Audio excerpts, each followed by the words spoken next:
my dear, come closer. I can see something in your eyes.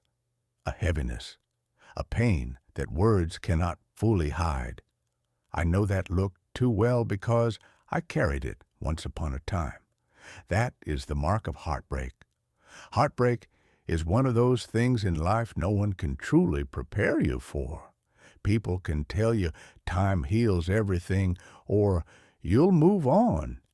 But when it happens to you, it feels like the world has stopped spinning. It feels as though someone has stolen the very breath from your chest.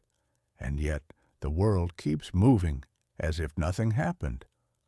I want to tell you a story, my child, a story of my first heartbreak. You see, long before I met your grandmother, I fell in love. I was young, foolish, and thought that love alone could carry two people forever. We would sit under the old neem tree after school, share our dreams, laugh until the sun went down. I thought she was the one, but life had other plans. Her family moved away, and she married someone else. For months, I felt like a ghost walking in my own body. Food lost its taste, laughter felt hollow, and every corner of my village reminded me of her.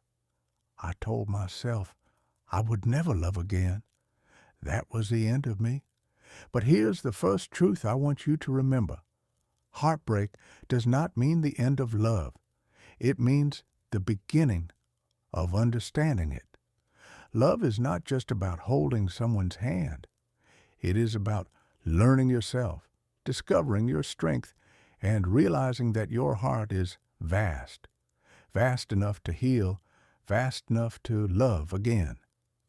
Psychologists say that heartbreak activates the same parts of the brain as physical pain. That's why it feels unbearable. Your brain cannot tell the difference between a broken bone and a broken heart. And that's also why people often describe it as if something inside them is shattered. But philosophers, they look at heartbreak differently. The great Lebanese poet Khalil Gibran once wrote, "Out of suffering have emerged the strongest souls. The most massive characters are seared with scars." You see, my dear, heartbreak teaches us something that joy cannot. Resilience. It shows us the depth of our emotions, the sincerity of our attachment, and it humbles us with the truth that nothing in this life is truly permanent. When you sit there crying into your pillow, it means you are alive. You are feeling the very proof of your humanity.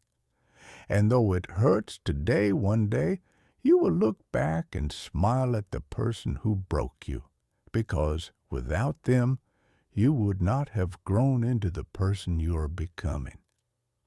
Now let me give you some advice that I learned the hard way. Healing is not about forgetting. Healing is about carrying the memory without letting it crush you. 1. Feel, don't fight. When your heart is broken, the first thing you may want to do is escape it. Some drown themselves in work, some in distractions, and some in silence. But running away never works. Cry if you must. Scream into the night if you have to. The tears are not a sign of weakness. They are your body cleansing the wound. 2. Don't romanticize the past.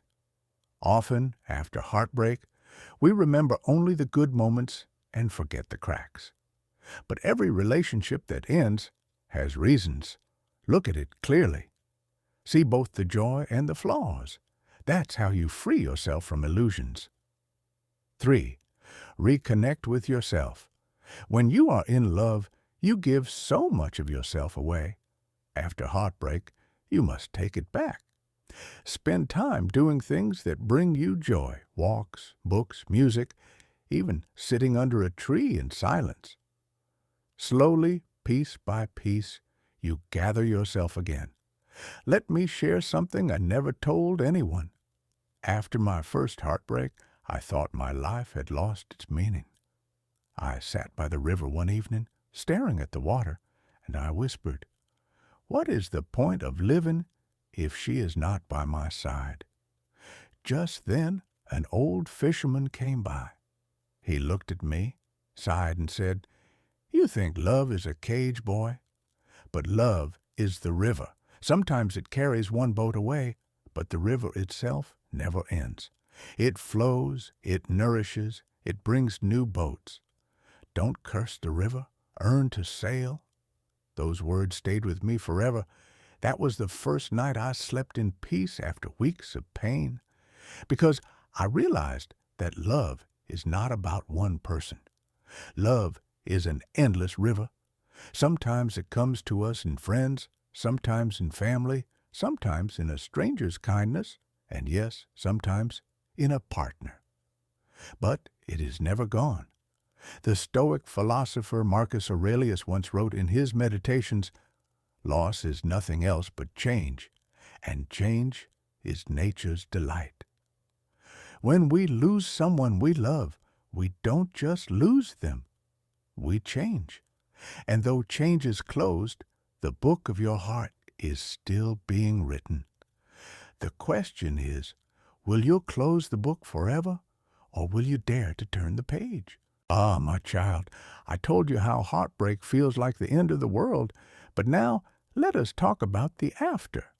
Because the pain is not the end, it is only the beginning of something deeper.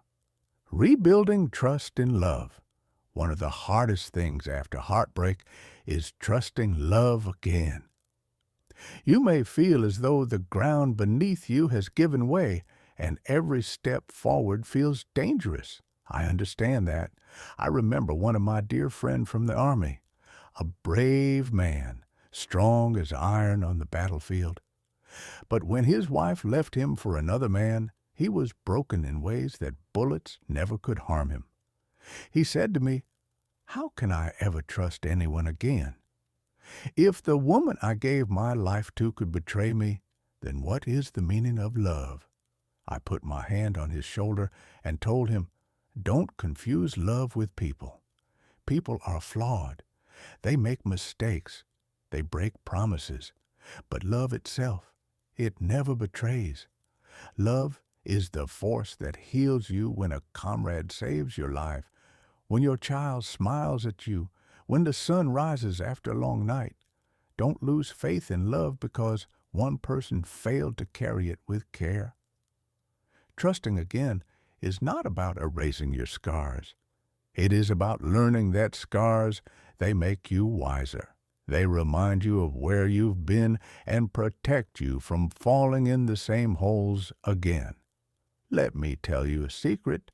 Most young hearts don't believe. Heartbreak can make you better at love. When I was young, I thought love was about possession. I wanted the girl I loved to be mine, to never look at another, to stay exactly as I imagined her. That's why losing her shattered me. I thought my possession was gone. But years later, with your grandmother, I realized something beautiful. True love is not possession. It is freedom. It is not about chaining someone to you, but about walking beside them as two free souls. And I would not have learned this without my first heartbreak. That loss taught me that people cannot be caged, that love must breathe, that trust is the soil in which love grows. As the philosopher Rumi said, "The wound is the place where the light enters you." Yes, my child, your heartbreak is not just a wound, it is an opening. One day the light of wisdom will shine through it, and you will love more purely than before. Let me share another story, one very close to my heart. After my heartbreak, I swore I would never love again. I thought my heart had turned to stone. Then one day, years later, I met your grandmother. She was not the thunderstorm I expected, no. She was a quiet river, gentle, calm, but so deep. She laughed at my stubbornness, and her kindness melted the stone around my heart. At first I resisted. I thought, no, I cannot go through this pain again. But she looked me in the eyes and said, love is not about avoiding pain. Love is about choosing courage. And that was when I realized something. The heart is like the earth. You can burn it, tear it apart, but if you nurture it again, it will bloom once more. My dear, the fact that your heart is broken only proves one thing, that it worked, that you were capable of deep love. And if you loved once, you can love again. But I must tell you honestly, do not rush. Many young people, after heartbreak, run too quickly into someone else's arms just to fill the emptiness. That is like pouring water into a cracked pot. It will only leak away. So how do you know you are ready to love again? When you can think of your past without bitterness. If the thought of them still twists your stomach in pain or anger, your heart is still bleeding. When you love your own company, love should never be born from loneliness. It should be born from abundance. When you can sit alone with peace, that's when you are ready to sit with someone else. When you want to give, not just receive. Heartbreak often makes us hungry for comfort, but true love is about offering comfort too. If you are ready to give, not only take, then you are ready. Remember this, my child. Healing does not mean you will never feel pain again. Even with your grandmother, even with decades of love, there were disagreements, there were days of silence. Love is not a fairy tale. It is a practice. As Aristotle once said, we are what we repeatedly do. Excellence, then, is not an act, but a habit. Love, too, is a habit.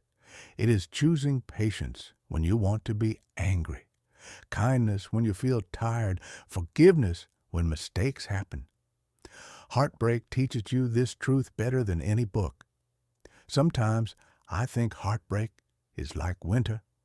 Everything seems dead. The trees are bare, and the cold pierces your bones. But winter is not death.